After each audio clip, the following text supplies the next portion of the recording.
Angel Reese is a champion in the unrivaled that virtually no one watched. People immediately took to social media and Twitter and started posting, look at what Angel Reese has accomplished. The unrivaled league struggled to capture attention. Viewership was underwhelming, and even devoted basketball fans showed little interest. Unlike the WNBA, which draws millions during the playoffs, or college basketball's March Madness, which captivates the country, Unrivaled came across as a small-scale experiment that never truly broke into the mainstream. ESPN pushed to generate buzz, but even their coverage couldn't disguise the fact that the league lacked the cultural presence of its peers. It wasn't the WNBA Finals. It wasn't anywhere near the excitement of a college national championship. At best, it resembled a glorified summer league, more exhibition than high-stakes battle. The championship game, with Rose Reese's team going up against Vinyl, was billed as the league's defining moment, but it struggled to live up to that promise. National championship at LSU. She was the rebounding queen of the WNBA. Now she has a championship in the unrivaled, and she's deep. The event barely registered on the sports radar. Arenas had empty seats, TV ratings stayed flat, and the buzz was almost non-existent. For a league built on star appeal, the absence of household names like Caitlin Clark, AJA Wilson, or Brianna Stewart was impossible to ignore. Even Sabrina Ionescu, originally expected to play, pulled out early. Without elite talent, the league struggled for legitimacy, coming across less as a showcase of the best and more as a side project for players filling downtime. So why did Angel Reese's championship win dominate the headlines? The answer: media hype. Reese has a talent for keeping herself in the spotlight, and her fans quickly spun the victory into a career milestone. But the reality is far more complicated. Reese didn't just miss a couple of games, she sat out the entire playoff run, including the championship itself. While her teammates fought on the floor, she was absent, later joining via FaceTime to share in the post-game celebration. The move has drawn scrutiny, criticism, and one lingering question: how can you call yourself a champion if you weren't even there? Reese's decision not to play speaks volumes, and it's at the center of the controversy. Beating her shit. What y'all gonna say now? Now that I have this unrivaled championship that I didn't even think to attend. She went to LeBron James's youngest son's high school. Angel Reese, one of the most polarizing names in women's basketball, was nowhere to be found during the unrivaled playoffs. While her teammates battled on the court, she was spotted at other events, most notably at LeBron James' son's high school state championship game. Supporting young athletes or tending to personal commitments isn't an issue on its own, but when your team is competing for a title, no matter how minor, skipping out sends a message. And in Reese's case, that message was unmistakable. This wasn't worth her time. Imagine the backlash if another star did the same. Picture LeBron James skipping the NBA Finals to attend a high school game, then posting, "What you're gonna say now?" after his team won. Or Caitlin Clark bailing on the NCAA championship, only to FaceTime into the celebration as though she had just carried her team with 40 points. The sports world would erupt. Analysts would question their dedication. Fans would demand accountability. The storyline would shift instantly from triumph to controversy. Yet with Reese, the reaction was different. Some media outlets downplayed her absence, while her supporters doubled down, declaring her a champion regardless of participation. But the optics are damning. Reese's choice wasn't just a scheduling conflict, it was a clear statement about priorities. If the unrivaled championship was truly as meaningful as her fans claim, why wasn't she there? Why didn't she at least suit up, sit on the bench, or cheer courtside? Instead, she dropped into the celebration via FaceTime, like a guest star making a cameo. She would show up. She could afford it. I had no idea that Angel Reese didn't even bother to show up. Did not show up to support her teammates. It was that unimportant, but yet took a victory. It's the kind of move that feels more like performance than passion, more about image than the game itself. To be fair, Reese's defenders argue that Unrivaled isn't a traditional professional league, so her absence shouldn't diminish what she accomplished during the regular season. They point to her LSU national title, her rebounding dominance in the WNBA, and her Defensive Player of the Year recognition as proof of her talent and impact. But that defense collapses under scrutiny. Championships, even in lesser-known leagues, are defined by showing up when it matters most.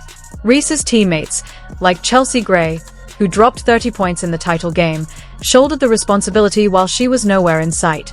Sharing the spotlight without sharing the sacrifice rings hollow. The controversy surrounding Unrivaled isn't just about Reese skipping the playoffs, it's about the narrative that continues to be built around her.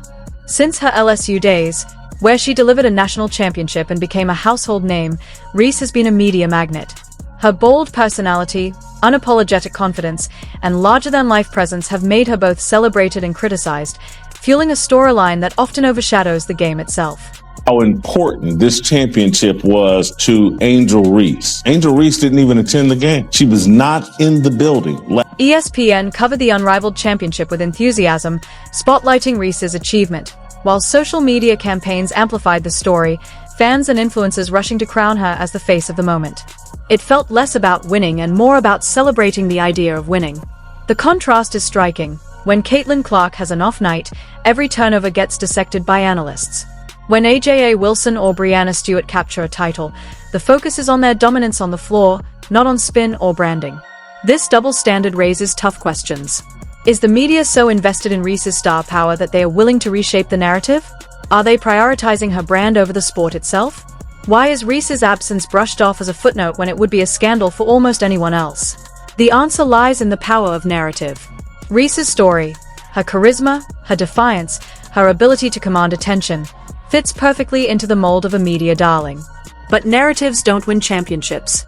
At some point, the scoreboard has to align with the headlines. And that's where the Caitlin Clark comparison becomes illuminating. Clark's rise is built on performance, consistency, and commitment, a sharp contrast that helps explain the ongoing debate at the heart of the Angel Reese saga. So much of this championship that she's I don't want to diminish the greatness of this championship by attending the game and rooting on my teammates. So I'll FaceTime in. The Iowa phenom turned WNBA rookie has electrified the basketball world, not only with her on-court brilliance but also with her relentless work ethic and commitment to the game. Caitlin Clark's impact has been immediate. With the Indiana Fever, games featuring her boosted attendance by 105%, road crowds surged by 87%, TV ratings jumped by 200%, and home games drew a league-leading 186,000 fans. These aren't just statistics, they are evidence of a player reshaping the sport in real time. Every turnover, every clutch shot Clark takes becomes a national talking point. If she were to miss a championship game, the backlash would be swift and unforgiving. Fans would demand explanations, analysts would question her leadership, and her legacy would take a hit. But Clark doesn't shy away from the grind. Night after night, she fights through double teams and physical defenses, proving her worth with sweat-soaked jerseys, post-game interviews, and countless hours refining her craft. Meanwhile, Reese seems to channel her energy into another arena, her brand. Where Clark builds her legacy through performance, Reese often crafts hers through social media, appearances, and carefully curated moments that keep her name trending. The contrast couldn't be clearer. One defines herself through basketball, the other through narrative. No one wanted a 3-on-3 full-court women's basketball league, and no one paid attention to this. Let's put together a social media campaign and let's pretend like Angel. There's nothing wrong with building a personal brand. Athletes like Serena Williams and LeBron James have mastered that balance, but it can't come at the expense of the game itself. Reese's absence from the unrivaled playoffs, combined with a league already criticized for lacking star power, felt like a missed chance to display the same dedication that fueled her LSU championship run, a triumph built on grit and dominance. Her rebounding strength in the WNBA is undeniable, and her Defensive Player of the Year recognition reflects her real impact on the court. But the unrivaled saga exposes a troubling pattern. Too often, Reese's story is propelled more by hype than by substance. While Caitlin Clark and others let their play do the talking, Reese seems comfortable letting media narratives and her own social presence carry her spotlight. It's a risky gamble, one that could backfire if the gap between perception and reality grows too wide. Love her odds. Look at her defenders. They moonwalk backwards. She's always going to be open. If only the IRS left me alone like Angel's defenders leave her. Chelsea Gray and the true heroes of Unrivaled. While the spotlight has lingered on Reese, the real stars of the Unrivaled Championship deserve their recognition. Chelsea Gray, for example, delivered a dominant, all-around performance in the title game, a one-woman wrecking crew whose effort embodied what it means to be a champion. Gray and her teammates battled relentlessly to secure the victory, while Reese watched from a distance. And yet, in the aftermath, it was Reese's name that trended. Ironically, the team looked sharper, more fluid, and more cohesive without her on the floor. Fans on X even pointed out how the chemistry improved in her absence, with Gray and others rising to the occasion. It's an uncomfortable truth that much of the media has chosen to ignore. Reese's absence may have been less of a setback and more of a blessing in disguise. Tax evasion! Bang! Her new nickname is 7-Eleven because she's open 24/7, baby. Bang! Shout out to my Detroit Pistons, Kate Cunningham. This is for you. Reese's game, built on physicality and rebounding, can at times disrupt offensive flow, particularly in a fast-paced, perimeter-driven system. Without her, the team found a rhythm that ultimately carried them to the title. Which raises a tougher, more uncomfortable question. Just how significant is Reese's impact? Really?